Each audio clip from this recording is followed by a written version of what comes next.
वंदेहं श्रीगुरु श्रीयुतपदकमलं श्रीगुरून् वैष्णवान् श्रीरूपं साग्रजातं सहगण रघुनाथान्वितं तं सजीवं साद्वैतं सावधूतं परिजनसहितं श्रीकृष्ण चैतन्य देवं श्री राधा कृष्ण पादारं सहगण ललिता श्री विशाखान्विता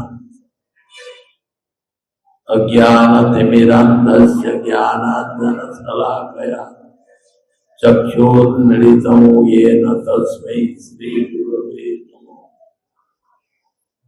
नमो महावदन्याय कृष्णप्रेमप्रदायते कृष्णाय कृष्ण चैतन्य नाम्ने गौरविषे नमो। अजानुलंबितभुजौ वनकामदातौ संकीर्तने कवितरौ कमलायताक्षौ विश्वम्भरौ द्विजवरौ जुगलपालौ वंदे जगत्प्रियकरौ करुणावतारौ।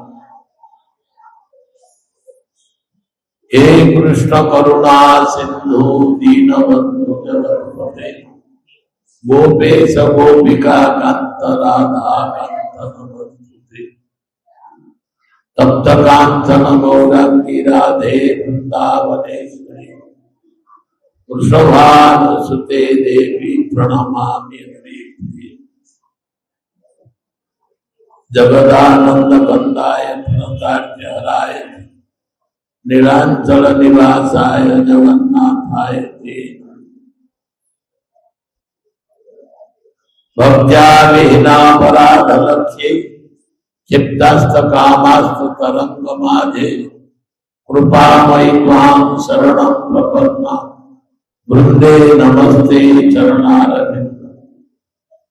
श्री रूप सनातन भट्ट रघुनाथ श्रीजीव गोपाल भट्ट दास रघुनाथ इच्छय गोसाय करे चरण वंदन जाओ विघ्न नाश अभीष्ट पुरम। श्री कृष्ण चैतन्य प्रभु नित्यानंद श्री अद्वैत गदाधर श्रीवासादि श्री गौर भक्त वृंद। हरे कृष्णा कृष्णा कृष्णा हरे हरे हरे राम राम राम हरे हरे।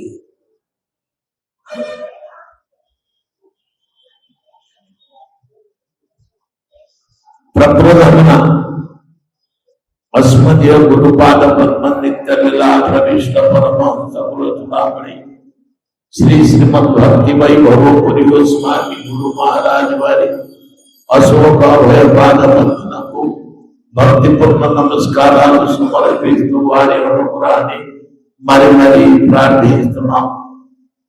తదుపరి పరమ గురుదేవ్ భక్తి సిద్ధాంత సరస్వతి గోస్వామి శ్రీల ప్రభుపాదుల గారి భక్తిపూర్ణ పాదపద్మలకు హృదయపూర్వకంగా నమస్కరిస్తూ వారి అనుగ్రహాన్ని మరి కోరుతున్నాం। పూజ్య వైష్ణవులకు భగవత్ కథా పిపాస భక్తులకు అందరికీ మా మనసు మందలి సమర్పిస్తూ ఈ రోజు చాలా సుదీనంగా మనం ఈ విశాఖ నగరంలో ఉన్న జిల్లా పరిషత్ వద్ద శ్రీ కృష్ణ చైతన్య మఠంలో విశాలమైన ప్రార్థనా మందిరములు భగవంతుణ్ణి ప్రార్థించడానికి మనం అందరూ సమావేశమై ఉన్నాం। ఎంతంటే ఈ రోజు చాలా పవిత్ర దినముగా మనం సనాతన ధర్మంలో హిందూ ధర్మంలో మనందరికీ ఈ రోజు చాలా పుణ్యమైన దినము అని పాటిస్తున్నాం। ఇవాళ వారం చూస్తే శనివారం ఎవరికి ఎటువంటికి కోపతాపాలు పాపాలతో పాటు రోగాలతో పాటు ఎటువంటి శని పీడ ఉన్నా సరే తొలగించడానికి మంచి అవకాశం. మన అందరూ సమావేశం ఎక్కడ ఉన్నాం? కోటి బ్రహ్మాండ నాయకుడు, అఖిల కోటి బ్రహ్మాండ నాయకుడు శ్రీకృష్ణ పరమాత్మ దగ్గర రాధాకృష్ణులతో పాటు చైతన్య మహాప్రభు, తదుపరి లక్ష్మీ నృసింహ స్వామి మరియు జగన్నాథ స్వామి సన్నిధంలో మనమందరూ సన్నివేశమై ఉన్నాం. ఎందుకు మనం అందరికి ఈ రోజు ఇక్కడికి వచ్చి ఉన్నామంటే, ఏదో ఆపదము పడితే ఆపదము తొలగించడానికి ఎవరు మన ఆపదము తొలగించినట్లాగా భావన మనకి కలుగుతుందో అతని దగ్గరికి వెళ్తున్నాం.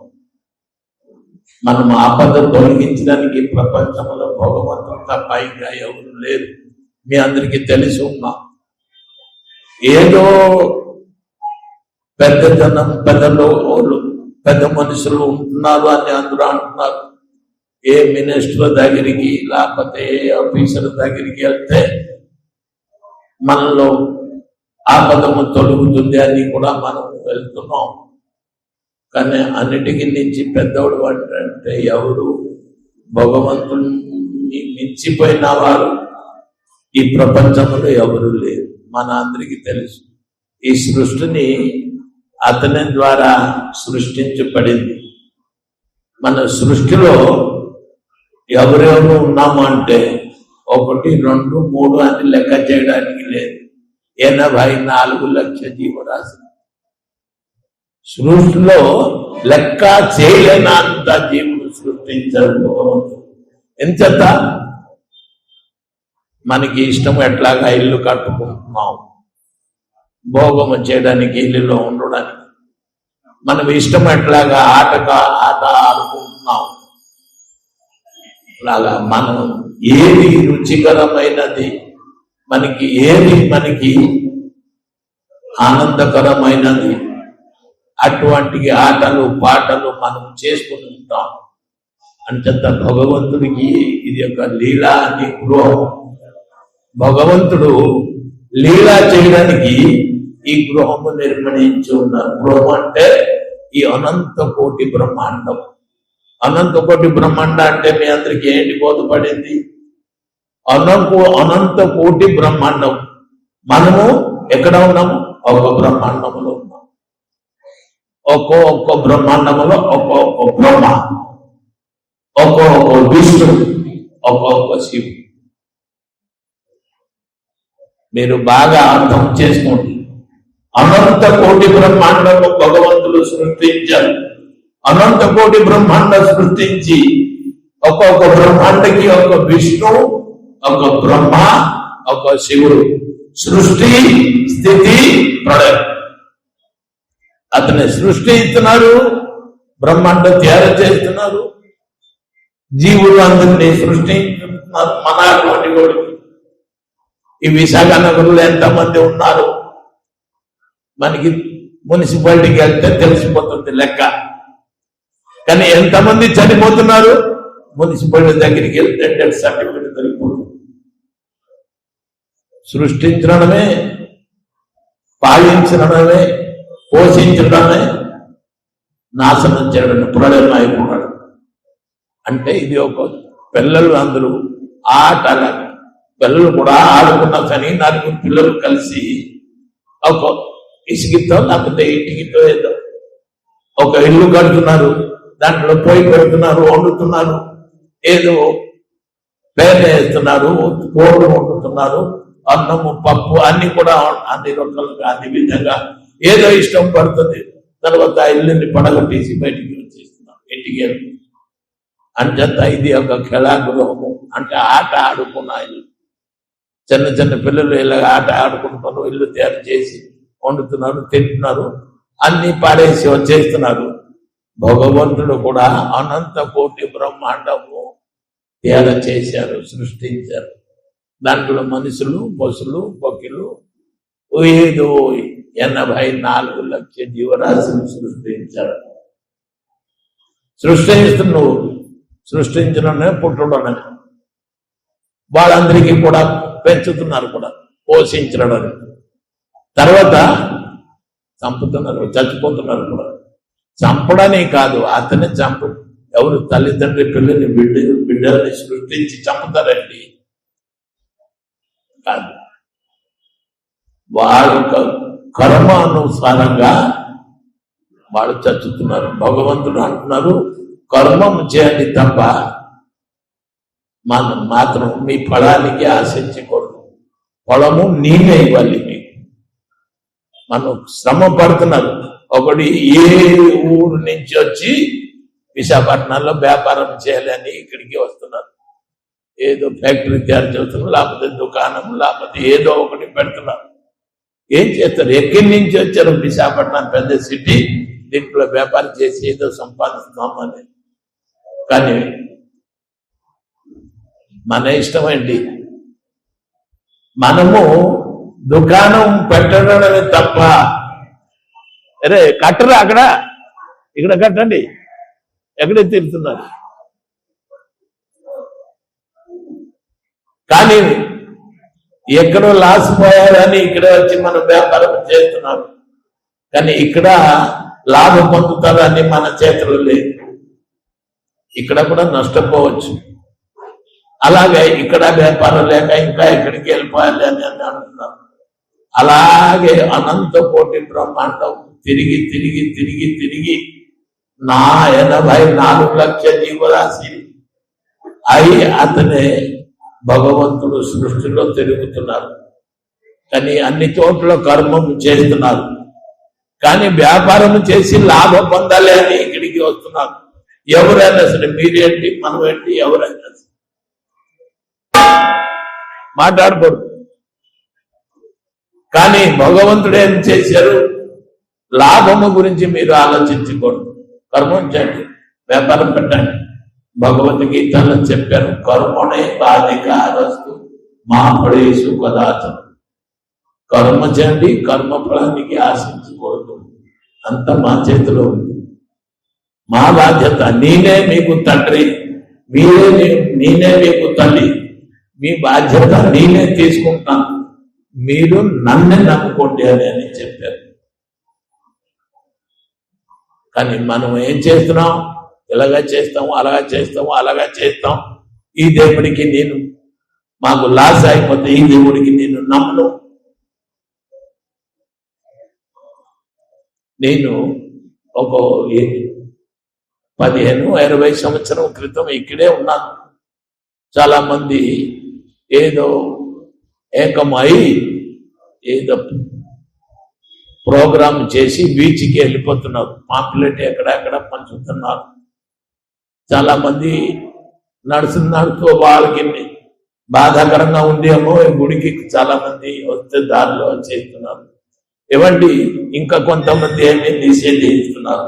ఏమిటి అని, ఏమండి ఈ గుడికి ఎన్నిసారి నేను వెళ్ళామండి, ఎన్నోసారి ఎన్ని సంవత్సరం ఈ గుడికి వెళ్ళాము, కానీ మాకు ఏమి ఫలితము కలగలేదు. ఈ గుడికి వెళ్ళిన వలన ఏం ఫలితం లేదు అని. ఎక్కడికి వెళ్తాం ఫలితం? బీచ్కి రండి. ఏమిటి, అక్కడ మా గురువు గారు వచ్చారు, ఆ గురువు గారికి మీరు ఒకసారి నమస్కారం చేసి కనిపిస్తే చాలు, మీకు బోల్డ్ వచ్చి కలిసి వచ్చేస్తుంది. మీకు బోల్డ్ ఆదాయం, లాభము, ఫలము పొందుతారు అని చెప్పారు. నేను అది విని ఆశ్చర్యం. ఇంకా గురువు గారు ఎవరు, ఇంకా ఎవరు ఇస్తారు, ఎవరు తీసుకుంటున్నారు, ఈ సృష్టిలో యజమాని ఎవరు, ఇంకా ఎవరి దగ్గరికి వెళ్తాం? భగవంతుడు ఇక్కడ కృష్ణుడే ఉన్నారు. అహం హిం సర్వజ్ఞాన భోక్తాచ ప్రభునే. నేను ఎవరు ఏ రకంగా కర్మం చేస్తున్నారు, యజ్ఞం చేస్తున్నారు, అది తీసుకున్న ఆవిడ నేను, ఇచ్చిన ఆవిడ కూడా నేనే అని చెప్పారు. లాభం జయా జయం అని అన్నారు. లాభము మనకి రావాలి అంటే భగవంతుడు ఇచ్చినట్లే.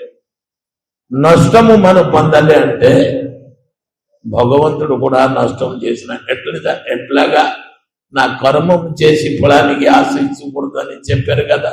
మనం ఫలాపక్ష రైతు. ఫలాపక్ష రహితుడు అయి ఉండాలి, ఫలానికి మనం ఆశిస్తున్నాను బట్టి. అలాగే ప్రతి జీవికి ఆసక్తి అనేది ఉంటుంది. ఆసక్తి ఉండి ఏది అయినా సరే చేయకూడదు. ఇంకా నిర్మచ్చరాణం సతాం, ఏది కూడా కోరిక కామన భాషన మన లోపల ఉండకూడదు. సర్వం శ్రీకృష్ణార్పణమస్తు. మన ఇంటికి ఏ పూజ అయినా సరే బ్రాహ్మణులు మమ దేవత పురోహితుల్ని పిలుస్తున్నాం. మంత్రులు గారికి పిలిచి హరే కృష్ణ దగ్గర ఎవరో ఒకటి ఉండంట్రా.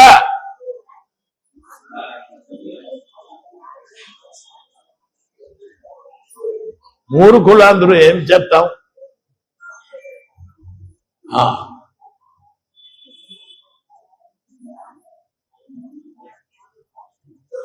బ్రాహ్మణులు వస్తున్నారు, పూజా మంత్రం అని చదువుతున్నారు. అమ్మ పూజ అయిపోయింది, మంత్ర పుష్పాలు అని చెప్తున్నారు. మంత్ర పుష్పాలు కూడా సమర్పిస్తున్నారు. ఇంకా ఏమిటి, చివరికి అమ్మ పూజ అయిపోయింది, మా దక్షిణ మాకు ఇచ్చేయండి అమ్మ, నేను గోల్డ్ పని ఉంటే వెళ్తాను. కానీ ఏం చెప్తున్నారు, నేను పూజ అయిపోయిన తర్వాత మీ గృహంలో నేను ఇంకా ఇతర గృహానికి వెళ్తామని. అయిపోయిందమ్మా వెళ్ళి వస్తున్నాం, సర్వం శ్రీకృష్ణార్పణమస్తు అని చెప్పండి. పూజ చేసిన తర్వాత ఎవరికై పూజ చేశారు, ఏ ఫలితము గురించి పూజ చేశారు, ఏ దేవుడికి పూజ చేశారు, ఏ గురువుకి పూజ చేశారు తెలియదు. మాత్రం ఎవరు ఎక్కడ పూజ చేసినా సరే, ఎవరికి పూజ చేసినా సరే మాత్రం చిట్ట చివరికి ఏమిటి అని పంతులు గారు చెప్పారు, సర్వం శ్రీకృష్ణార్పణమస్తు. ఎవరైనా సరే, యాంత్రికులు అయినా సరే, తాంత్రికులు అయినా సరే, ఎటువంటి విద్య నేర్చుకున్న వాళ్ళు కూడా చివరికి సర్వం కృష్ణార్పణమస్తు అని చెప్తారు. ఏం చేత ఇప్పుడు వరకు మా గురువు గారు, మా దేవుడు, మా ఆశ్రమము, మా సంప్రదాయము ఇది అది అని అతను ఏంటంటే పంతులు గారు ఆ ధర్మం అతను చెప్పేసి వెళ్ళిపోయారు. అతని ఇంటిలో ఎవరు చనిపోయారు, ఆ తల్లిదండ్రి గురించి పూజ చేయండి అన్నారు. లేకపోతే గురువు గురించి, వాళ్ళ మా గురు పూజ అంటే గురువు గురించి చేశారు. లేకపోతే ఫలితము కామన వాసన దాని గురించి మంత్రం 4 చదివేసి చివరికి పుష్పాంజలి చేస్తున్నారు. దానికాని పాపాని అని మా పాపాలని తొలగలేని చెప్పి, అమ్మా ఇక్కడ మందిర ప్రదక్షిణం చేయడాన్ని దేవుడు చుట్టుపక్కల 4 సార్లు తిరగండి, లేకపోతే 3 సార్లు తిరగండి అని అంటారు. కానీ విష్ణు మందిరంలో 4 సార్లు తిరగాలి. తిరిగితే అంటే మంత్రం చదువుతారు బ్రాహ్మణులు. కానీ ఈ కర్త ఎవరు అయి కూర్చుంటున్నారు పూజ చేసినప్పుడు. ఏమ్మా నేను 4 సార్లు తిరగలేనని ఎదురుకుండా దేవుడు ఎదురుకుండా నిలబడి అమ్మ అక్కడే తిరగండి అంటే అక్కడ తిరిగిన సమయానికి దేవుడికి వెనకల అవుదా? మందిర ప్రదక్షిణం చేస్తే దేవుడికి వెనకల అవుదు చుట్టుపక్కల. కానీ అక్కడ నిలబడి ఎవరు తిరుగుతారు? వెనకల అవుదు. దేవుడికి మీ ఫలము పొందాలి అని, మీ కోరిక నిర్వహించాలి అని మీరు నమస్కరిస్తూ నిలబడి దేవుడి అంటే పూజ అనేక రకాలు. కోరిక పూజ, తామసిక రాజసికమైన పూజ. పూజా విషయంలో ఇక్కడ వదలండి. అపరాధం సహస్రవాదనం అంటే గుడికి దేవుడికి మీరు వెనకల చేసి ప్రదక్షిణ చేసిన వంటి అపరాధమైన తర్వాత పంతులు గారు అంటారు, అమ్మా అపరాధ సహస్రవాదనం భీము వాన్నమందరి బాగో పూజ చేసిన దానికి ఎట్లాగా అపరాధం అయిందేమో. భీము భవార్ణవదని, భవ అర్ణవ అంటే సముద్రం, సముద్రానికి వెళ్ళి బీచ్లో నిలబడి మీరు చూస్తే ఆ నీడికి చూస్తే భయం లేదు. అంచేత ఈ పూజ చేశారు. ఈ పూజలో మంచి ఉందా, చెడ్డ ఉందా, ఫలితం ఉందా, పాపము ఉందా అని అది కూడా భయం. ఎందుకు భయపడుతున్నారు? దేవుడు మీకు బాగు చేయాలని, మీరు బాగుపడాలని భయం పూజ చేస్తూ. భయం ఎందుకు? అపరాధం. అంటే తెలిసిగా తెలియలేక అనేక అపరాధం మనం చేసి ఉంటున్నాం. అయితే భగవంతుడు ఏమి చేశారు? మన ఇంటికి రావాలి అని ఇష్టము. ఒకవేళ భక్తుడు పిలిచారు, వాళ్ళ ఇంటికి వెళ్తామని అని. అయితే భగవంతుడికి ఎవరు పిలిచారు? భగవంతుడు ఎక్కడి నుంచి వచ్చారు? భగవంతుడికి దేవతలు పిలిచారు. దేవతలకి ఆపదం ఎప్పుడు వచ్చిందో ఆ దేవతలు ఏం చేశారు? భగవంతుడిని పిలిచారు. భగవంతుడు ఉండేది ఎక్కడ? నా భగవంతుడు ఉండేది గోలోకం. చాలా గోలోకం అంటే ఎవరు ఇప్పుడు వరకు ఎవరు దేవతలకి కూడా తెలియదు ఆ గోలోకం ఎక్కడ. భగవంతుడికి ఎలాగా పిలుస్తారు? ఏదో రామ, కృష్ణ, గోవింద, ముకుంద, మధుసూదన, విష్ణు సహస్రనామం, గోపాల సహస్రనామం. దేవుడికి అనేక పేర్లు ఉంది బట్టి భక్తితో దేవుడికి పిలిస్తే దేవుడు మా భక్తుడికి ఏదో ఆపదం వచ్చింది అని చెత్త పిలుస్తున్నారు అని. భీష్మదేవుడికి ఆపదం పడింది. ఇప్పుడు వరకు కౌరవులు పక్కన ఉంటూ యుద్ధం చేశారు. అన్యాయం యుద్ధం జరిగింది. పాండవులకి సంహరించారు. కౌరవులు కూడా కొంతమంది చచ్చారు. అయితే భీష్మదేవుడు అటువంటికి తెలిసిన వ్యక్తి కూడా, మాన్యగణ్య వ్యక్తి అయి ఉన్నా సరే అటువంటి వాడు పక్కన ఉంటూ అన్యాయం యుద్ధం జరిపించారు. ఓడిపోయారు. కౌరవులు గెలిచారు. ఇప్పుడు ఏమిటి అయింది? పాండవులు కూడా కొంత భగవంతుడు ఉన్నారు బట్టి వాళ్ళు కూడా కొట్టండి అని కృష్ణుడు చెప్తున్నారు. కొట్టారు. ఎవరికి తగిలింది? భీష్మదేవుడికి తగిలింది. ఎంపసైనం అని మీరు విని ఉంటారు. బాణముతో మంచం తయారు చేశారు. బాణముతో శరీరం అంతా బాణములో గుచ్చేసి చంపేసి పడిపోయారు. బలం లేక బాణాలు అంతా గుచ్చిపోయింది బట్టి పడిపోతే మంచంలో పడుతుంది. అప్పుడు బాధలు చెప్తే తెలియదు. అప్పుడు మీకు భీష్మ ఏకాదశి అని అంటున్నారే, భీష్మ ఏకాదశి దాని చోట ఆపదములో పడి బాధతో పడి భగవంతుని తెలుసుకున్నాను. నేను న్యాయం చేశాను. కృష్ణుడు అవతల పక్క ఉన్నారు. ఉన్నా సరే వాళ్ళతో పాటు యుద్ధం చేసి అందరినీ చంపడానికి ప్రయత్నించాడు. అంచేత మాకు ఎట్లాగా కొట్టే బాణం అంతా గుచ్చిపోయింది. నేను ఇప్పుడు లెగలేకపోతున్నాము, ఇంకా యుద్ధం చేయలేము. కానీ ఎంత పని చేసేసాను. కృష్ణుడు ఉండగా భగవంతుడు నేను ఎంత అన్యాయంగా చేశామని చెప్పి తప్పు చేశారు. అక్కడ కూడా ఎవరి దగ్గర తప్పు చేశారో అతనికే పిలిచారు. ఎవరికి? కృష్ణుడికి. ఏంటి అని? విష్ణు సహస్రనామం అని. విష్ణు సహస్రనామం కృష్ణుడు పేరు మరీ చెప్పడం వలన కృష్ణుడు అది విన్నారు. విష్ణుడు ఎందుకు పిలుస్తున్నారు అని పాండవులకి సఖాతో పాటు దగ్గర ఉండేవారు. రే పదండ్రా, భీష్ముడు దేవుడికి ఆపదం పడి ఉంది, ఎందుకు పిలుస్తున్నారు, ఒకసారి వెళ్ళి వస్తామో. పాండవులు అంటున్నాం, మనవులం అన్యాయం యుద్ధం చేశారు. అక్కడ అతనికి మనం నమ్ముకుని ఉన్నాము, మన పైన వానం వదిలేశారు. మనం మీ పక్కన ఉన్నారు బట్టి మీకు కూడా వానం తగిలింది. బాబు అటువంటి వ్యక్తి దగ్గరికి మనం రాము. వద్దండ్రా, పొరలేదురా, నేనే ఉన్నాను కదా. ఏదో తప్పు చేశారు పెద్దోడు, తెలుసుగా తెలియలేక మనం వెళ్ళి పలికరించి వస్తామని అని చెప్పి అప్పుడు వరకు భీష్మదేవుడు భగవంతుడిని స్మరించినా సరే రాలేదు. కానీ ఇప్పుడు కృష్ణుడికి దయ కలిగింది. అపరాధ శాస్త్రవాదనం, అనేక అపరాధము నేను చేసి ఉన్నాను. 1 కాదు 2 కాదు అనేక అపరాధం. అప్పుడు భయం ఎప్పుడు వచ్చింది విష్ణుదేవుడికి, అప్పుడు భగవంతుని స్మరించడం మొదలు పెట్టారు. భగవంతుడు వచ్చారు, పాండవులు కూడా తీసుకుని వచ్చారు.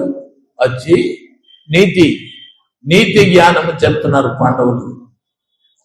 అప్పుడు నీతి జ్ఞానం ఎక్కడికి వెళ్ళిపోయింది అయ్యా? నువ్వు కౌరవులతో పక్కన కూర్చుని యుద్ధం చేసిన సనికి ఆగండి అంటే ఆగిపోతుంది. అరే భగవంతుడు ఉన్నారు రావతుల పాకు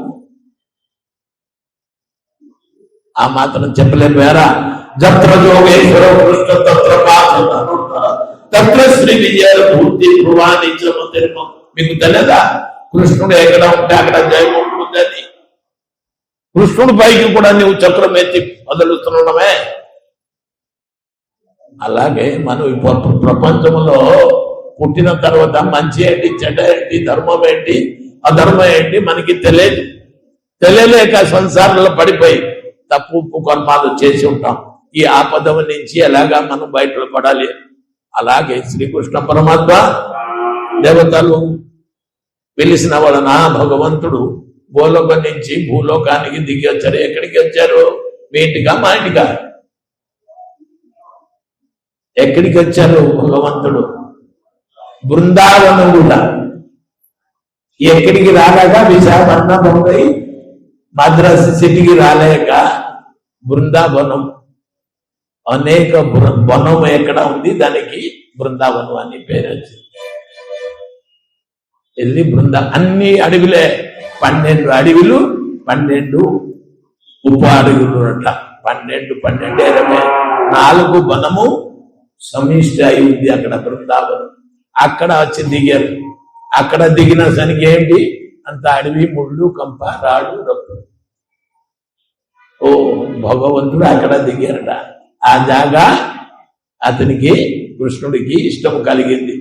అక్కడ ఎవరు ఉన్నారు? బ్రాహ్మణులు కాదు, ఎవరు లేదు, నిష్ఠాపరులు కాదు, పూజ తెలిసిన వాళ్ళు ఎవరు కాదు. అందరూ ఎవరు? గోవులు మేపనవాళ్ళు యాదవులు ఉన్నారట. వాళ్ళ ఇంట్లో ఏంటి? ఆవులు మేపడమే, పాలు పెంచుకోవడమే, పాలు పెరుగు తీసుకునేది, మథురా నగరముల అమ్మడమే అటువంటి వాళ్ళు. దానికి శాస్త్రములు ఏంటి చెప్పబడింది? బ్రజవాసి. అది బ్రజపురం అంట. ఎందుకు బ్రజపురాన్ని వచ్చింది? బ్రజము ఏదో పాట పాడుతున్నా, బ్రజవర నాగర అని. కృష్ణుడు నాగర అంటే మగుడు, భర్త. పరకీయ భాగంలో వాళ్ళందరి దగ్గర పూర్వ జన్మములో సుకృతి అయి పుట్టి ఉన్నారు. పురుష జన్మలో కాదు, గోపాల బాలుతో కాదు, బ్రజ స్త్రీలు కూడా గొల్ల భామాయి పుట్టి ఉన్నారు. వాళ్ళతో ఆడుకోవాలి, పాడుకోవాలి అని అన్ని దేహంతో సంబంధం లేదు. రాసలీల చేశారని అంటున్నారు. ఇప్పుడు ఏంట్రా ఇక్కడ రాసలీల నువ్వు మొదలు పెట్టారా అని అంటారు. రాసలీల అంటే ఎవరికి అని తెలియదు. దేహంతో సంబంధము, దైహిక సంబంధము లేదు. ఆత్మ పరమాత్మతో కలవడమే. ఇప్పుడు ప్రతిరోజు కూడా ఈ కార్తీక మాసములో మన ఇక్కడ గోపాల నామ సహస్రనామం, ఆ తర్వాత గోపి గీత, విష్ణు సహస్రనామం, ఇటువంటి పురాణాలు ఇక్కడ చదువుతాం. ఏంటంటే ఆ విషయం తెలుసుకోవాలని. అలాగే ఈ కథ పెంచితే ఇంకా పెరిగిపోతుంది. షట్కట్టల చెత్తన కృష్ణుడు బృందావన్ విష్ణుమూర్తి అయి కృష్ణుడితో రూపము పేరు పెట్టుకున్నాను. కృష్ణుడు అని అందరూ పిలిచారు అతనికి. అంటే అనేక కష్టాల నుంచి మనమే పాడుతున్నాం. కృష్ణుడు అంటే కష్టాలు తొలుగును అని. అంటే కృష్ణుడికి వాళ్ళు ఎందుకు అడవిలో బ్రతుకుతున్నారు, ఎందుకు గోసేవ చేస్తున్నారు, ఎందుకు పాలు పెరుగు అమ్ముతున్నారు, ఈ కష్టాలు ఎప్పుడు తొలగలేదని భగవంతుడిని సేవ చేయడమే. భగవంతుడు కూడా వాళ్ళ ఇంటికి వెళ్ళి పాలు పెరుగు తినడమే. సడరస వ్యంజనము భగవంతుడిని తిన్నవాడు గోలకోల బృందావనంలో పాలు పెరుగు తిని అక్కడ అది కూడా ఏమిటి, నా భక్తుడు ఇంటికి వెళ్ళి దొంగిలించి తినడానికి మొదలు పెట్టారు. దొంగిలించడం అంటే సుకృతి పనులు బ్రజవాసులు బొల్లభామలు. నందమారది గారి ఇంట్లో వెన్నపాలు లేదా? ఉండేది. 9 లక్షల ఆవులు నందమారదికి, ఏమి లోటు లేదు. కానీ భక్తుడు పిలుస్తున్నారా అని చెప్పి కృష్ణుడు వాడు ఇంటికి వెళ్ళేవారు. పొద్దున లేస్తే ఆవు పెడతో కలపలు వేసి తుడిసి ముగ్గు పెడుతూ భగవంతు గుణగుణాలు కీర్తించేవారు. రాత్రి తోడబెట్టిన పాలు పెరుగు అంత చెరిపిస్తున్నారు, కేవలం భగవంతు గుణగుణాలు కీర్తనం చేసి. అంతట కృష్ణుడు వాడు ఇంటికి వెళ్ళేవారు. బాగా మీరు ఆలోచించండి. అంచేత ఎవరు భగవంతుడు తాలూకా పుణ్యాన్ని నామాన్ని పఠంతి నిత్యం. పుణ్యమైన నామాన్ని ఎవరు భగవంతుడు పేరు ఇచ్చి పిలుస్తారు భగవంతుడు అక్కడికి. అయితే ఈ రకంగా బృందావనంలో కృష్ణుడు పరుగుతూ ఎటువంటి కష్టం వచ్చినా సరే కృష్ణుడిని పిలిస్తే కృష్ణుడు వచ్చేవారు. ఇప్పుడు ఏంటి, నందమార దగ్గరికి 9 లక్షల ఆవు ఉండేది కదా, వాళ్ళు మేపడానికి ఎట్లాగా గడ్డి మేత ఉండాలి కదా. అంచేత ఎలాగా గడ్డి మేత అవుతుంది అంటే ఇంద్రుడు వర్షం కురిపించక. అంచేత నందమహారాజు గారు సంవత్సరానికి ఒకసారి ఇంద్రుడు పూజ చేసేవారు. మా ఆవులంతా మేత తిని గడ్డి తిని బాగా పాలు పుష్కలంగా ఇస్తున్నారని ఇంద్రుడిని పూజ చేసేవారు. ఇప్పుడు కృష్ణుడు ఏం చేశారు, గోలోక నుంచి భూలోక బృందావనికి వచ్చి నందమహారాజా గారి ఇంట్లో అవతరించారు. చాలా గారగా పెంచారు. నందమహారాజు గారికి సంతతి ఉండేది కాదు. 60 సంవత్సరానికి కృష్ణుడు పుత్రుడుగా పుట్టి అక్కడ ఆవిర్భావించి, చెప్తున్నాను, ఆవిర్భావం తిరుభావం. ఆవిర్భావం అని మనం చెప్తున్నాం. కృష్ణుడికి చావు లేదు, తిరోభావం లేదు, ఆవిర్భావమే. పుట్టు చావు 2 ఉంది. మన ఇక్కడ ఏంటంటే పొలనావుడికి మగ పిల్లలు పుట్టారండి, పొలనావుడు చనిపోయారని మనం అంటాం. ఈ 2 లెక్కలు అంతే. అక్కడ భగవంతుడు కాదు, ఆవిర్భావము తిరోభావం లేదు. చావు పుట్టు ఆవిర్భావము తప్ప తిరోభావము అది కాదు. అంతర్ధ్యానము, ఆవిర్భావము అంతర్ధ్యానము. ఆవిర్భావం అంటే కృష్ణుడు నందమహారాజు గారు ఇంట్లో పుట్టారు. ఈ అందరితో పాటు లీలాఖేళా చేసి అంతర్ధ్యాన అయిపోయారు. భగవంతుడికి ఉన్న లెక్క మనకి ఉన్న లెక్క ఇదే తేడా.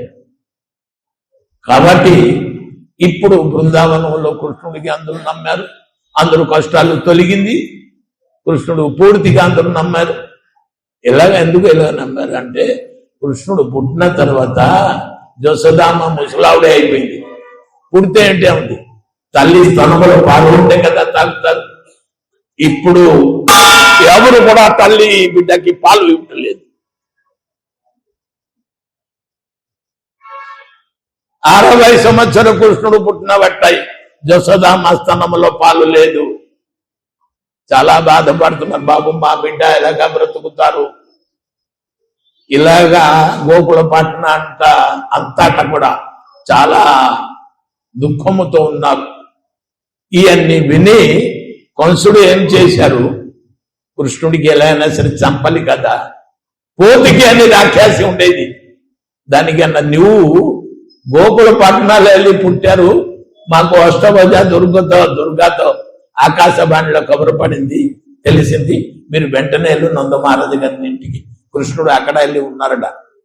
ఈ పోతికి ఒక అప్సరి వేషం అయి, స్వర్గం నుంచి అప్సరి వేషం అయి మంచి మేకప్ పికప్తో వచ్చి తన్నములో విషము ఆలిపించి వచ్చి జసోదామ దగ్గర చేరుకు. అప్పుడు తలవారుజామున వస్తున్నారు. ఈ అందరూ కళాపులు వేస్తున్నారు, ముగ్గులు వేస్తున్నారు. ఈ అందరూ ఎంతో అదృష్టం బాబు, ఏ కృష్ణుడు మా ఊర్లో పుట్టారు, ఏదో స్వర్గం నుంచి దేవతలు వస్తున్నారు, అప్సరులు వస్తున్నారు, ఎంతో భాగ్యం, ఓహో భాగ్యం, ఓహో భాగ్యం అని ఈ అందరూ భావిస్తున్నారు. గోకుల పట్టణంలో నివేశించిన వాడు. కానీ పోతికి డైరెక్ట్ ఎవరు ఇంటికి వెళ్ళలేక నందమహారాజు గారి ఇంటికి వెళ్ళిపోయారు. అప్పుడు పొద్దున లేచి కృష్ణుడు పాలు గురించి పేచి పడుతున్నారు. రకరకాల పాటలు చెప్పి చేస్తుందో అమ్మ ఇటు అటు తిప్పి ఆడడానికి మొదలు పెట్టారు. అదే సమయంలో పూర్తికి హాజరు. ఏమ్మా ఎందుకు బిడ్డ, ఎంత చిన్న బిడ్డ, బాసి బిడ్డ ఏడుస్తున్నారు, పాలు లేదమ్మా, చాలా కష్టంగా ఉంది, ఏం చేస్తామని. అయ్యయ్యో ఎంత మాటలు, నేను ఈ మాతనం నుంచి ఎంతమందికి పాలు ఇచ్చామో, ఎంతమంది పెద్దోళ్ళు అయి ఉన్నారో, దేవతలు అయిపోయారు, ఇది అయిపోయారు, అది అమ్మ నీ అబ్బాయికి మాకు కొద్దిగా చేతికి ఇవ్వండి అని చెప్తే జోసోదమ్మ నిజంగా మా స్తనములో పాలు లేదు కదా, ఆవిడికి ఆవిడ స్తనములో ఉంది అని చెప్పి ఇచ్చేసిన వెంటనే ఆట ఆడుకుంటూ చిన్నపిల్లడికి ఆడించినట్లా చేసి స్తనము దగ్గర కృష్ణుడు నూరు తీసుకుని పెట్టేసి, ఇవిడి కపటి రాక్షసికి ఉన్న బుద్ధి ఏంటి? మన అందరికీ నష్టభ్రష్ట బుద్ధి అంటే మన అందరికీ. భగవంతుడికి అట్లా కాదు, సర్వే జనా సుఖినో. అప్పుడు కృష్ణ పూర్తి బ్రహ్మాండం సర్వంతర్యాన్ని అంత తెలుసు. ఈవిడు ఏ కపట వేషం ధారించి వచ్చి ఉన్నారు. స్తనము దగ్గర నూరు పెట్టి స్తనము నుంచి పాలు తాగుతారండి, ప్రాణంతో పాడుతారు. పూర్తికి చనిపోయింది. ఆ రోజు నందమహారాజా ఇంట్లో లేదు. కంసుడికి రాజా కదా కంసుడు, ఆ దేశంలో పన్ను కట్టడానికి వెళ్ళారు. వచ్చిన సమయానికి పూర్తికి ఇంట్లో చేరి ఈ అనర్థం చేసి ఉన్నారు. చనిపోయిన తర్వాత పొడుగా ఇక్కడి నుంచి బీచ్ వరకు అంత పొడుగుగా అయిపోయారు. ఎంత ఒక మనుష్య రూపం ధరించి రాక్షస చనిపోయారు. దానికి మొక్కలు నరికించి తీసుకుని నిప్పులు పెట్టి కాల్చినమని సిద్ధం. నందమహారాజు గారు వచ్చిన సమయానికి అక్కడ బ్రజవాసులు అందరూ నరికేసి తీసుకుని నిప్పులో కాల్చిన సమయానికి ఆ పూతికి పూతనామక నరకం ఆవిడి, ఆ నరకములో పుట్టిన పూర్తికి, నరకబుద్ధితో వచ్చిన పూర్తికి ఇప్పుడు ఏం చేస్తుంది? నా నిప్పులో కాల్చడమే మొదలు పెడితే ఆ పొగ అంతా బృందావనం నుంచి, గోకులపట్నం నుంచి మథురా వారికి ఆకాశము అంతా పొగ వ్యాపించి ఉంది. కానీ మంచి సుగంధం, మంచి మనం అగరబత్తి స్టిక్ వెలిగిస్తే ఎలాగా సెంటెడ్ అంత సుగంధం. నందమహారాజు గారు అంటున్నా ఏంటి అంత పొగ ఉంది, మంచి స్మెల్ ఎప్పుడే వస్తుంది అని పరిగెట్టి వెళ్ళిన సమయానికి ఈ ఖబరు అందిన వెంటనే నందమహారాజు నేను బిడ్డకి విడిచిపెట్టి వెళ్ళడమే తప్పు. రకరకాల మారు వేషంతో కంసుడు పంపుతున్నారు. ఎవరికి పంపినా సరే కృష్ణుడు మాత్రం సొమ్మడంగా అన్ని రాక్షసులకి చంపడమే జరిగింది. అన్ని రాక్షసులు మొత్తని తృణాభర్త, అగాసుర, బకాసుర, సంకటాలు అనేక రాక్షసులు. మీరు భాగవత చదివితే కృష్ణుడు ఎంతమందికి చంపి ఉన్నారు గోకులపట్నంలో తెలుస్తుంది. అయితే ఇదే విధంగా పాపాత్మ, క్రూరాత్మ, కపటాత్మ ఉన్నవాడు సంశయాత్మ వినశ్యతి. ఎవరు సంశయం భగవంతుడు కాదు, ఇతను మనకి రక్షించరు. అమ్మా ఇలాగా ఎవరు భగవంతుడి మీద సంశయం అవుతుంది, అతని నాశనం అవుతారు. ఈ రకంగా పోతికితో వచ్చి అగాసురుడు, బకాసురుడు అనేక జతుగ్రహం అని అంత ఎక్కడ ఎంతుడి సాలం నుంచి కూడా గాలి రూపంతో తీసుకుని రావడం అనేది జరిగింది. బలరాముడికి కూడా అలా జరిగింది. మహాబలిష్ఠుడు బట్టి బలరాముడు తనేసిన వెంటనే ఆ తృణావర్త రాక్షసులు అందరూ కూడా చంపబడడం జరిగింది. కానీ ఇట్లాగా ఆట ఆడుకుంటూ లీల చేస్తూ కృష్ణుడు బృందావనంలో ఒకనాడుట నందమహారాజు గారు ఇంద్ర పూజ చేస్తామన్నారు. అన్ని ఏర్పాట్లు సాటింపు ఇచ్చేశారు. మొన్న రోజు నాడు ఎప్పుడు ఇవాళ తిథి, ఇవాళ దీపావళి. నిన్న నరకాసురుడికి స్నానించారు. ఇవాళ ఇంకొక రాక్షస హాజరైపోయింది. ఎవరు? నిన్న నరకాసుర సంహారం. ఇవాళ నందమహారాజు గారు పాడ్యమి తిథి, దీపావళి అమావాస్య మరుసటి రోజు పాడ్యమి తిథిలో ఏం చేశారు? నా నంద మహారాజు గారు ప్రతి సంవత్సరం ఇంద్రుడిని పూజించేవారు.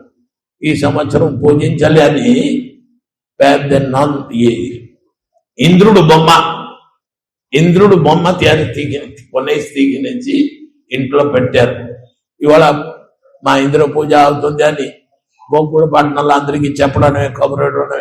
అందరూ రకరకాల ఇంట్లో ఉన్న నెయ్యితో మంచి మంచి పిండి వంటలు, భోజ్య పదార్థాలు తయారు చేసి తీగిన రావడమే. పొద్దున లేచి నంద మహారాజు గారు జోసల్దామ్మ ఏంటి అమ్మా అబ్బాయి లేచిపోతారు. కృష్ణుడు ఉన్నారు ఇంట్లో. అబ్బాయికి చాలా జాగ్రత్తగా ఎన్ని రాక్షసులు వచ్చి ఏదేదో చంపుతున్నారు, ప్రయత్నం చేస్తున్నారు. బట్టి మనం పడుకుని ఉన్నారు. బట్టి బాబు ఎక్కడికి వెళ్ళరు, తలుపు జార పెట్టేసి జమునా నదికి స్నానం చేయడానికి వెళ్ళారు. గబగబా జమునా నదిలో స్నానం చేసి వచ్చిన శివానికి కృష్ణుడు అంతతో లేచిపోయి ఉన్నారు. లేచిపోయి చూశారు, దృష్టి పడేది. ఏంటి ఇంత బొమ్మ ఇక్కడ ఉంది, ఎందుకు ఈ బొమ్మ ఇక్కడ ఉన్నారు?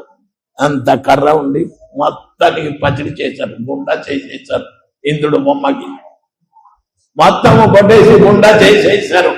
చేస్తే నంద మహారాజు యశోద ఇంటికి వచ్చిన దానికి మొత్తం గుండా అయిపోయి ఎరి ఎంత పని అయిందిరా. ఇంద్రుడు పూజ ఇవాళ ఇంద్రుడు బొమ్మ అవుతారు. ఏంటి డాడీ మీరు ఏంటి చూస్తున్నారు, ఆలోచిస్తున్నారు కృష్ణుడు. అరే ఈ పని ఎవరు చేశారు? నేనే చేశాను. ఎందుకు చేశారా? నీకు తెలియదా? మనకి 9 లక్షల ఆవులు ఉంది, వాళ్ళకి మేత. ఇంద్రుడు వర్షం పడలేకపోతే మనకి ఆవుకి మేత ఎక్కడికి వస్తుందిరా? ఎవరు చెప్పారా?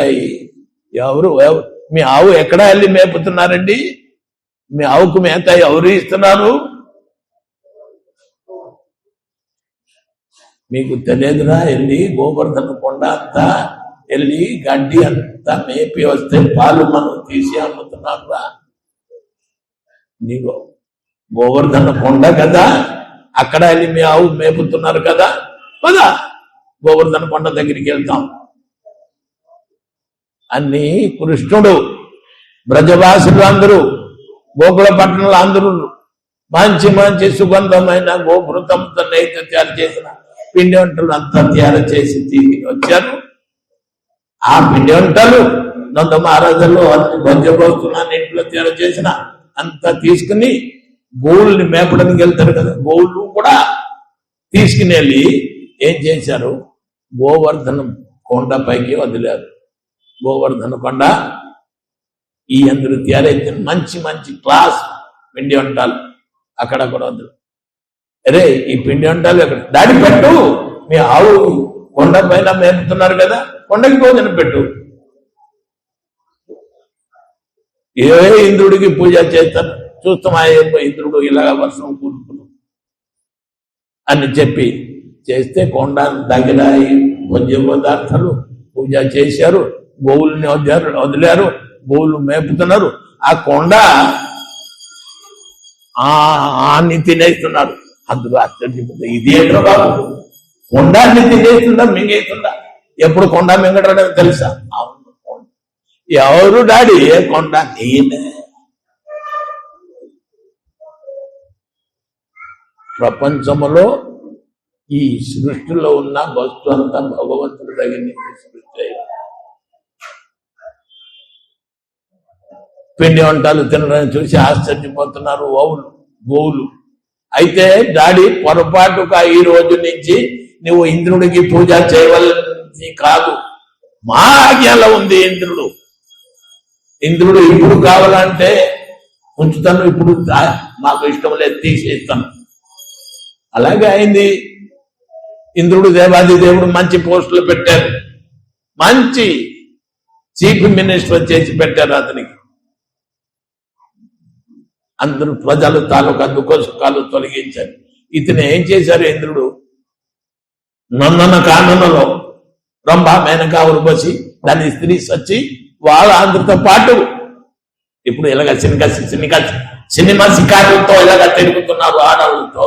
ఈ ఇంద్రుడు అలా పని చేసి భగవంతుడిని భజించడమే సేవించడమే ఆజ్ఞ మానేశాడు. బ్రహ్మదేవుడు వెళ్ళారు, అందరూ గోల. ఏమిటి? బ్రహ్మకి వెళ్ళి అందరూ చెప్పారు, బాబు ఇటువంటి ఇంద్రుడు మన రాజ్యంలో ఏమి ఫలితాలు కనిపించడం లేదు అని. ఇంద్రుడు చూడడానికి వెళ్ళారు. ఉన్నారా లేదా? తలుపులు కొట్టి ఎవరు? ఇంట్లో సత్యదేవి ఉంది, భార్య. ఎవరు? అమ్మ నేను బ్రహ్మ వచ్చి ఉన్నాను. కారణము ఎందుకు? నా ఇంద్రుడితో కొద్దిగా మాట్లాడాలి. ఏ ఇంద్రుడు? ఏ ఇంద్రుడు మీకు కావాలా చెప్పు అన్నారు. బ్రహ్మ తలకాయ గరగర తిరిగి ఏ ఇంద్రుడు అంటున్నారేంటి? బ్రహ్మ ఇంద్రుడితో ఒకటే. ఏ ఇంద్రుడు అంటున్నారు అంటే సత్య అంటుంది, నేను ఒకటే సచ్చి కూర్చుని ఉన్నాను, ఎన్ని ఇంద్రుడు వెళ్ళిపోయారో. అప్పుడు గరగర ఏంటి ఈవిడి సచ్చి ఒకటే ఉంటూ ఎన్ని ఇంద్రుడు వచ్చి పోడనమే.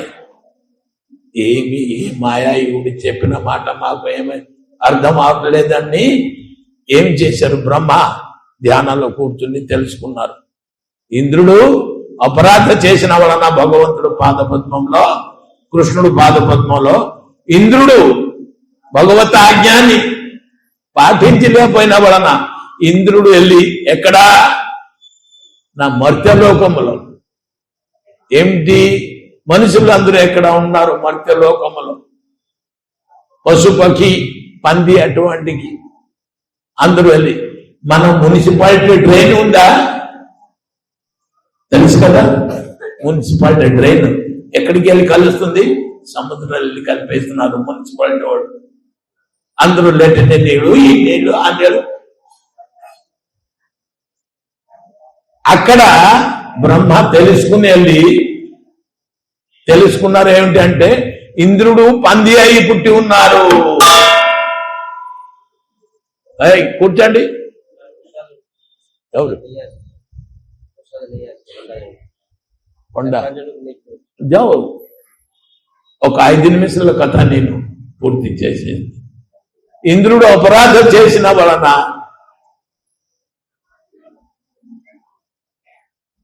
ఇంద్రుడు అపరాధం చేసి ఉన్న వలన అతనే పంది జన్మమై స్వర్గం నుంచి భూలోకములో పుట్టి ఉన్నారు. పంది ఎక్కడ ఉంటుంది? మనం ఇప్పుడు పంది కావాలంటే మున్సిపాలిటీ డ్రైన్ దగ్గర మలమూత్రము తినడానికి అక్కడ బ్రహ్మదేవుడు అక్కడికి వెళ్ళారు. చూశారు ఒక ఆడ పంది, ఒక మగ పంది, దానికి 10 మంది డజన్ పిల్లలు. ఈ మొత్తి పోయింది బ్రహ్మగారిది. ఇది ఏంట్రా బాబు, నువ్వు స్వర్గంలో ఇంద్రదేవత అయి దేవాది దేవుడు ఇంద్రుడు అయి ఉండాలని నువ్వు పంది అయి పుట్టుండనా ఏంట్రా అని గ్రహాచారాన్ని చెప్పారు. పద పద నువ్వు స్వర్గానికి పద, మీ సీటికి. నువ్వు తప్పు చేశారు బట్టి భగవంతుడి క్షమార్పణం కోరు అని చెప్పి పిలిస్తే పిల్లలు అందరూ అప్పుడు ఏం చేశారు? పద అని అంటే మా శ్రీమతి వారికి విడిచిపెట్టి వెళ్ళడానికి ఇష్టం లేదు. ఎంతమంది పిల్లలకి విడిచిపెట్టి మీరు ఎక్కడికి రాండి అంటున్నారు? సంసార బంధనము చూడండి. పంది కూడా విడిచిపెట్టి వెళ్ళడానికి ఇష్టం లేదు, ఆసక్తి. అలాగే లేకపోతే పిలిస్తే బ్రహ్మ కొమండోళ్ళ నుంచి దోచుడు నీళ్లు చేసి జలేశారు. జలేస్తే ఈ పిల్లలందరూ, మా పిల్లలు అన్నీ ఉండేదిగా, పిల్లలందరూ చనిపోయారు. నీవు చూస్తున్నారు కదా, భార్య పిల్లలు మాకు విడిచిపెట్టి రాలేను, మీకు సంసార బంధనం, ఇవన్నీ వదిలేరు నాయన. మా శ్రీమతి వారికి విడిచిపెట్టి వచ్చేయండి అని అంటున్నారా అని. పిల్లలు పోతే పోతారు, శ్రీమతికి నేను విడిచిపెట్టలేను అని, మేడంకి నిన్ను విడిచిపెట్టలేను అని అన్నారు. రెండో దోచుడు తీసి మేడం మీద వదిలేస్తే మేడం కూడా పట్ స్వాహ చనిపోయారు. అయ్య బాబు, మేడం పోతే పోతుంది తప్ప మాకు ఏసీ రూమ్ ఎక్కడ జరుగుతుంది అంటే మురికి కాళ్ళు వాళ్ళు కదా, దొర్లుతున్నారు కదా, చల్లగా ఉంటుంది. పంది అన్నారు, నేను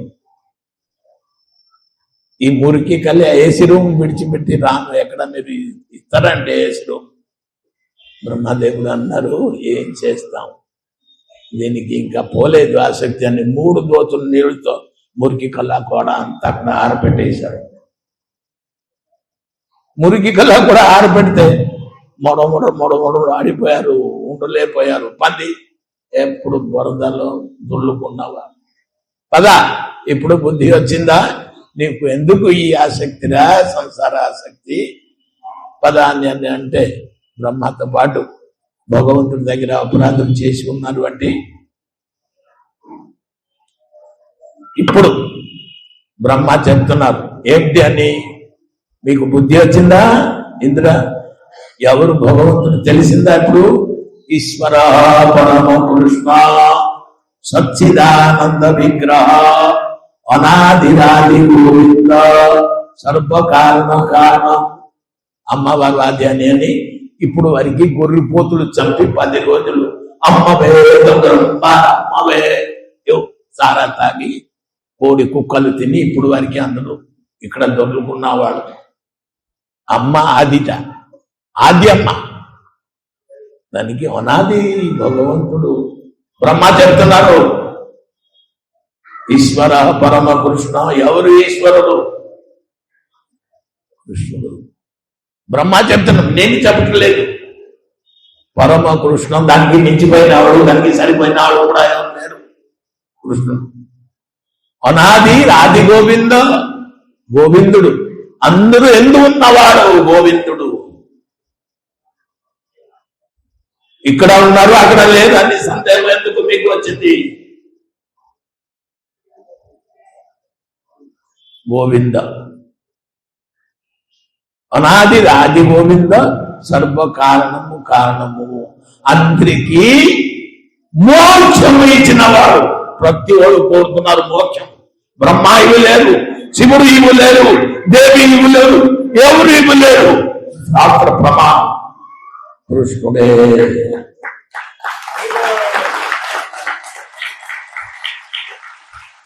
ఆ కృష్ణుడే మోక్షం ఇచ్చినాడు. మనకి కావలసింది ఏంటి? అయిపోయింది, సంసారం చేసేసాం. మనం పిల్లలేము, మన పెళ్లి అయిపోయాను, సంసారం అయిపోయింది, పిల్లలు పుట్టేశారు. ఇప్పుడు ఏంటి? ముసలితనము. ముసలితనం తర్వాత ఎక్కడికి వెళ్ళాలి? శ్మశానికి వెళ్ళాలి. శ్మశానికి వెళ్ళినానికి ఏంటి? మోక్షం కావాలా కదా? ఏ లోకానికి వెళ్తారు? జమలోకానికి వెళ్తారా? పంది లోకానికి వెళ్తారా? రాక్షస లోకానికి? ఎక్కడి కాదు. Back to God. ఎక్కడి నుంచి వచ్చామో అక్కడి నుంచి తిరిగి వెళ్ళవలసింది.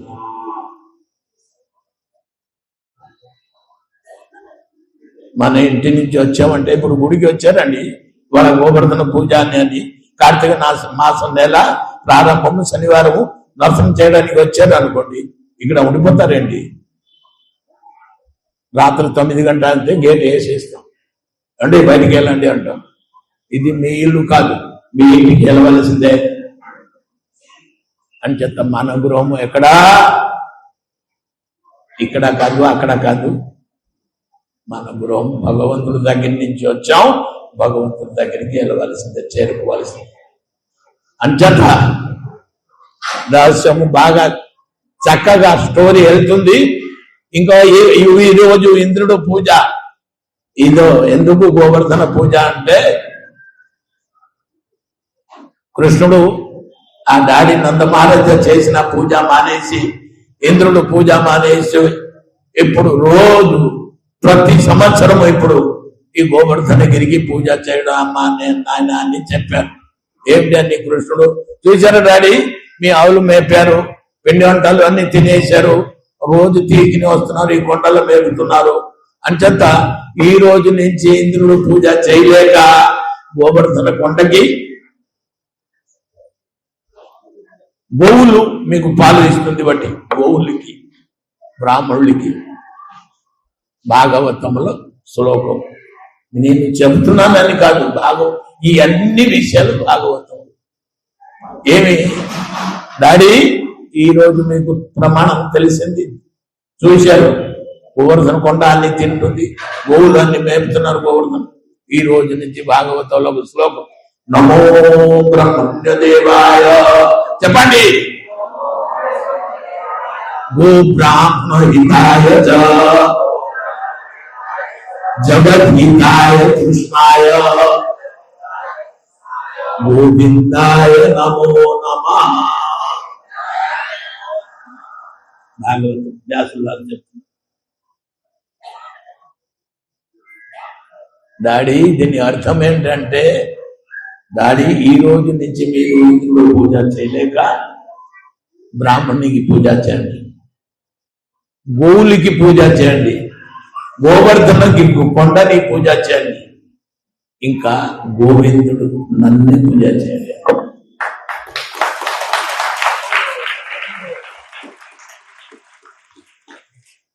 ఎవరు ఏది చెప్తే ఇంట్లో ఇవాళ ఒల్లేరి అమ్మ పూజ, ఒల్లేరి అమ్మ పూజ, అమ్మక పూజ, సోమవారం నాడు ఉపవాసము, మంగళవారం నాడు ఉపనవాసం, బుధవారం నాడు ఎలాగా ఆదివారం వారికి వెళ్ళిపోయినా సరే ఇంకా ఉపవాసం మిగిలిపోతుంది, సరిపోవట్లేదు మనకి.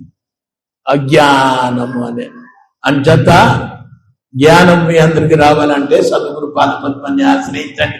చెప్పండి ఇంకొక శ్లోకం, అజ్ఞాన తిమిరాంధస్య జ్ఞానాంజన శలాకయా చక్షు ఉన్మిళితం జేన తస్మై శ్రీ గురవే నమః. మన కంటికి కనిపించట్లేదు గురువు ఎవరు, దేవుడు ఎవరు, దేయాలు ఎవరు, ఎవరు తెలియదు. ఏదో ఏదో పిచ్చి పిచ్చి పూజలు. ఇప్పుడు కృష్ణుడు స్వయం గోలోకం నుంచి భూలోకానికి వచ్చి తన డాడీ తండ్రికి నంద మహారాజుకి చెప్తున్నారు ఈ శ్లోకం. గురువు చేయాలా చేయకూడదా? చేయాలా చేయకూడదా? అది కృష్ణుడు కూడా గురువు చేశారు తెలుసా? ఆయమండి కృష్ణుడు గురువు గారు పేరు తెలుసా మీ అందరికి? సాందీపని. అటువంటికి మనకి జ్ఞానం లేకపోతే కృష్ణుడు కూడా అతని స్వయం భగవంతుడై కూడా సాందీపని గురువు దగ్గరికి వెళ్ళి విద్య నేర్చుకున్నాడు. మనకి మాయా సంసారంలో పడిపోయి మన బుద్ధి జ్ఞాన వివేకము లేనా సరే సద్గురు పాదాన్ని ఆశ్రయించాలి అని. ఎందుకు సద్గురు పాదాన్ని ఆశ్రయించాలి అంటే మంచి ఏంటి చెడ్డ ఏంటి తెలుసుకోవడానికి. సద్గురు పావే వేదవతావే, సద్గురు పావే వేదవతావే. సద్గురు పాదపద్మాన్ని ఆశ్రయిస్తే వేదం అంటే మంచి ఏంటి చెడ్డ ఏంటి తెలుస్తుంది మాట. అంచేత ఈరోజు ఇంద్రుడు పూజ లేక గోవర్ధనగిరిని నంద మహారాజు గారు పూజించారు. అన్ని రకాల భోజ్య పదార్థాలు గోవుల్ని తీసుకుని వచ్చారు, పూజించారు. బ్రాహ్మణుడు భగవంతుణ్ణి గోవిందుణ్ణి కూడా ఈరోజు మనం పూజ చేయడం జరిగింది. బట్టి ఇంకా ముందుకి వస్తుంది గోమాత పుట్టినరోజు. గోమాత పుట్టినరోజు ఉంది ఇంకా 8 రోజు. ఈ రోజుకి సరిగ్గా 8 రోజు అష్టమి నాడు గోపాష్టమి అని అంటారు. ఈ గోపాష్టమి ఉత్సవము 10,000 మంత్రులతో భక్తులతో పాటు మన గోశాల పైడి విమానం దాన్ని శ్రీకాకుళం వెళ్ళిన దారిలో పోస్తా నేషనల్ హైవే మీద ఉంది. 500 గోవులు అక్కడ ఉన్నారు. ఇప్పుడు నూతన మందిరం నిర్మించి పడింది. ఇప్పుడు ఆ గోశాలలో రథయాత్రతో పాటు ఇది ఏంటి గోపాష్టమి ఉత్సవం. తమ బంధుమిత్ర సమిత్రులు అందరూ కూడా వచ్చి ఇప్పుడు మనం గోవుల్ని పెంచలేకపోతే, గోవుల్ని పూజించలేకపోతే అందరూ కట్ట చేసి కోసేసి తినేస్తున్నారు. మొన్న 2 లారీ గోవులు వచ్చింది మా గోశాలకి. ఆ లారీ నుంచి దింపుతూ 3 ఆవులు చనిపోయారు. కటింగ్ ఏరిపోతుంది. మీరు అందరూ దయచేసి బంధుమిత్ర సమేతంగా అందరూ కూడా గోశాలకి ఆ రోజు బస్సు మీరు అందరూ చెప్తే ఆర్టీసీ బస్సు కూడా ఏర్పాటు చేస్తాం. మీరు రావాలి అంటే రానా పనా పండించాలి. భోజన టిఫిన్ మనం ఫ్రీగా పెడతాం. అక్కడ 2 రోజులు ఉత్సవాలు జరుగుతుంది. మీ అందరూ వచ్చి గోపాష్టమి ఉత్సవంలో పాల్గొంటూ గోమాతాన్ని దర్శించి గోమాత పిలుస్తుంది. నేను పిలుచలేదు, గోమాత పిలుస్తుంది. అందరూ వచ్చి గోమాతాన్ని సేవించి భాగవత ధర్మాన్ని పాటిస్తూ మనము ఏమిటి హిందూ ధర్మాన్ని మనకి సనాతన ధర్మాన్ని వర్తించాలని మరి గురువు ఇక్కడ ప్రకటిస్తారు.